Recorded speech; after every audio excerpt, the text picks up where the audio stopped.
Demain, c'est la journée mondiale de lutte contre la maltraitance des personnes âgées. Voir son conjoint ou un membre de sa famille perdre une partie de son autonomie, c'est toujours douloureux. Et les relations entre proches et professionnels qui leur viennent en aide peuvent être compliquées. Incompréhension ou reproche de mauvais traitement. C'est à cette question qu'un forum a voulu, mettre en lumière cette année. Amandine Codec, bonsoir. Bonsoir. Vous êtes directrice de l'SBL Un Forum. Des situations comme celle-là, des relations compliquées entre membres de la famille, conjoints et professionnels, ça arrive régulièrement ? C'est des choses qu'on rencontre, oui, et c'est des choses qu'on rencontre tant à domicile qu'en institution d'ailleurs. Ouais. Et donc, on a déjà vu plusieurs reportages d'actualité qui montrent ces mauvais traitements. Est-ce que c'est difficile parfois de définir ce qu'est vraiment un mauvais traitement ? Oui, nous, par maltraitance, on entend toute atteinte à la dignité d'un adulte âgé. Cette maltraitance, elle peut bien sûr être physique. Maintenant, dans les faits, elle l'est quand même rarement, bien que ce soit souvent celle-là qui soit dénoncée, et à juste titre d'ailleurs, par les médias.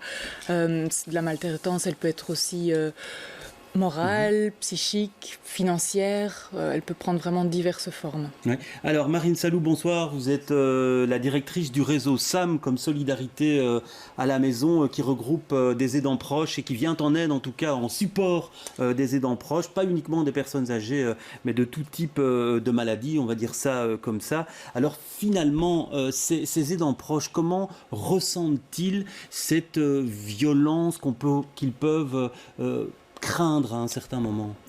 En fait, nous, ça s'exprime surtout. En fait, donc, le réseau SAM, c'est un site web et une ligne téléphonique. Et donc, toujours, on est en contact avec ces personnes, en général, quand il y a des prises de décision à prendre.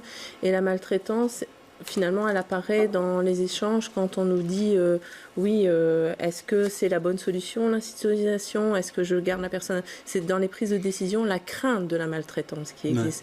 Ouais. Ou alors la maltraitance qui existe parce que, en fait, épuisement, mais que ça soit d'un côté comme de l'autre, comme on disait tout à l'heure, en fait, avant de rentrer sur le plateau, je pense, en fait, que il y a aussi beaucoup de choses à mieux expliquer et c'est là en fait que sur ça en fait on essaye de travailler. Ouais. Est-ce que c'est juste aussi, il y a aussi une question de préparation finalement à la perte d'autonomie qu'on devrait prévoir plus à l'avance ? C'est sûr qu'au plus les choses peuvent être anticipées, au mieux elles risquent d'être vécues le moment venu.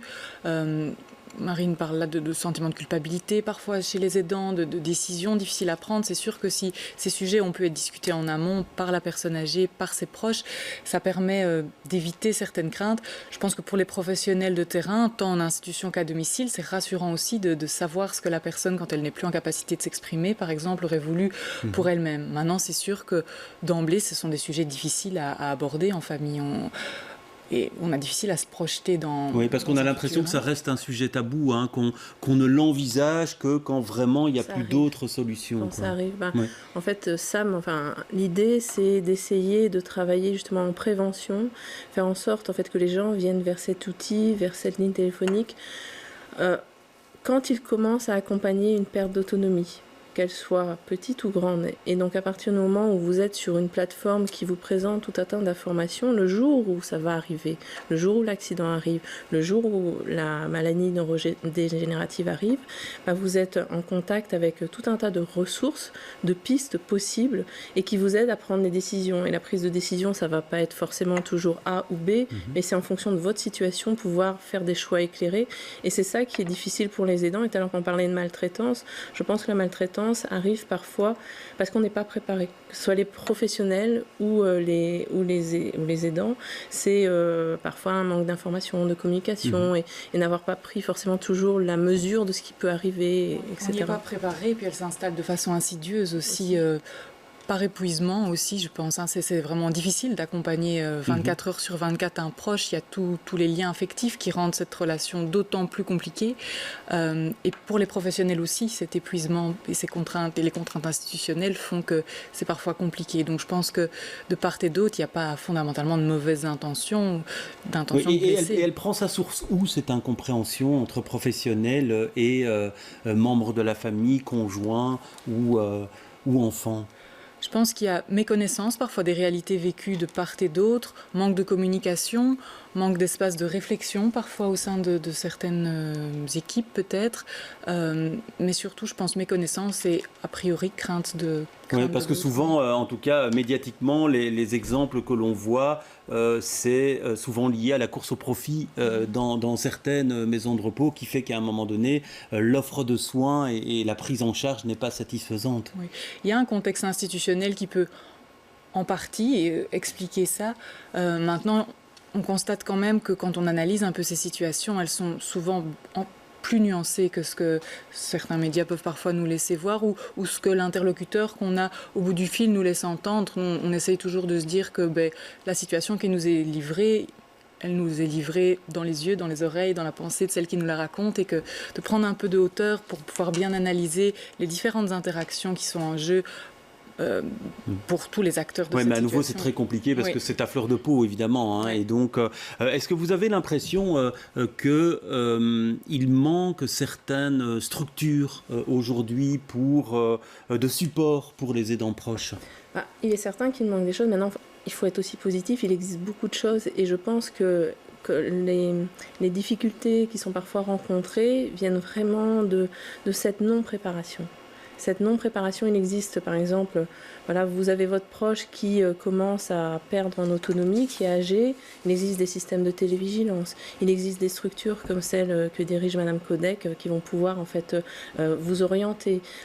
Ça se prépare et c'est quand ça arrive comme ça du jour au lendemain que c'est en fait plus compliqué. En fait. Oui, parce qu'on a l'impression que l'aidant proche, il est souvent à un certain moment face à une personne âgée, il y a un grand sentiment de solitude. Oui, et la dépendance de l'autre induit la solitude de la personne qui éprouve cette dépendance, mais de ses proches aussi. Ça, c'est quelque chose qu'on voit très souvent.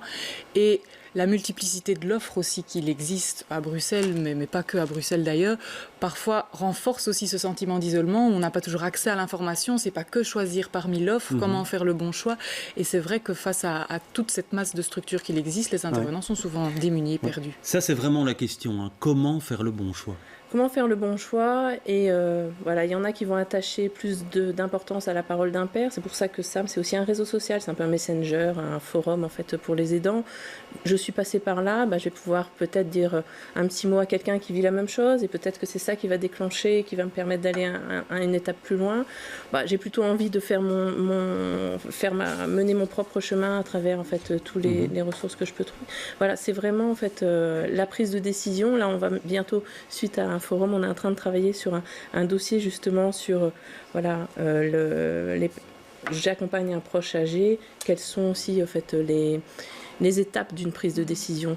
Je commence à détecter en fait, ma maman en fait, qui ne sait plus s'occuper de son appartement. Je m'inquiète. Qu'est-ce que je dois faire? Est-ce que c'est tout de suite l'institutionnalisation? À mon sens, c'est vraiment pas sûr. Oui. Mais il y a énormément d'alternatives possibles. Oui. Et juste une dernière question, s'il manquait quelque chose, si quelque chose devait être mis en place comme support d'aide, vous penseriez à quoi pour améliorer ces relations entre professionnels et aidants proches? Plus de liens. Moi, je pense plus de liens et plus de valorisation de ces liens. Des deux côtés. Oui, donc à l'intérieur des institutions. À l'intérieur des institutions, mais aussi au sein d'un quartier, pourquoi pas, au sein d'un réseau formel ou informel, plus de liens. Et reconnaître vraiment le rôle de chacun, que chacun, autour du patient, tout le monde est partenaire, tout le monde apporte quelque chose, et c'est justement en dialoguant, en informant. Voilà. Merci en tout cas pour toutes ces explications, et on renvoie donc à votre site internet où on trouve toute une série d'informations. Merci à vous.